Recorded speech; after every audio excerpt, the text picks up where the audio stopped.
So there are millions of whetstones on the market. What should you look for? Which ones should you get? I think the most important thing to understand is the different grits that there are. The lower the number of the grit, then the larger the abrasive particles in the stone and the faster the stone will work. You start off with coarse whetstones, which will range from 120 to 600 grit, and they work quickly to grind a new edge onto a knife. They're necessary when you've got a chip or a very blunt knife. Then medium whetstones, which range from 800 grit to 1200 grit, can be used alone but are normally used after a coarse whetstone to produce a finer edge, perfectly good for normal kitchen use. You then have fine whetstones, which range from 3000 to 5000 to put an extremely sharp edge on a knife.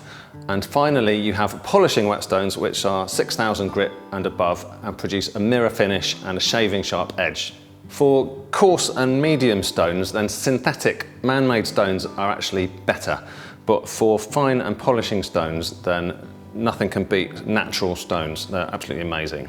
If you want to know which whetstone to buy to start off with, then for most people, I would say a medium, because it can sharpen pretty quickly and produce great results. However, if your knives are very blunt or chipped, then you will need a coarse whetstone, and ideally a medium as well. So the word whetstone just means sharpening stone. It doesn't mean you use it with water.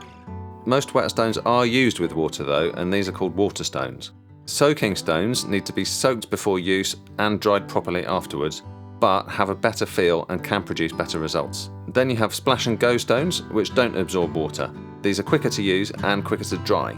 Oil stones are used with mineral oil instead of water, but these tend to produce more mess and have become less popular. Then you have diamond plates. These are very aggressive, so they can be used for really blunt or chipped knives as they're so quick. They also always stay flat, so they're great for flattening other whetstones that have started to dish. Okay, so how much money do you need to spend on a whetstone? Well, one way of saving a bit of money is to buy what's called a combination stone, and that's when you get two grits, typically a coarse or a medium and a fine, and those are bonded together. So you turn the stone over and use the different grit. One thing to remember about that is that you get less stone. The stones are thinner and they wear away as they're used, so they won't last as long. The other thing is that it's quite handy sometimes to be able to flatten a whetstone which has dished a little by rubbing it against another whetstone. And if you've got a combination whetstone, then you won't be able to do that. Now you can buy a cheap mass-produced stone made in Taiwan, but I believe it's worth investing in a decent stone for a number of reasons. So firstly, you get more stone for your money. So a larger stone not only means that the stone will last for longer, but it means you get a larger working area, and therefore it's easier to get good results when you're sharpening. Secondly, the material the stone is made of is harder and more durable, and that will make the stone last longer as well. And thirdly, you will get some accessories with your stone which are very useful during the sharpening process. So with our stones, for example, you get a rubber mat to protect the surface and to stop the stone moving around. You get a little cleaning stone to clean the stone at the end of the process.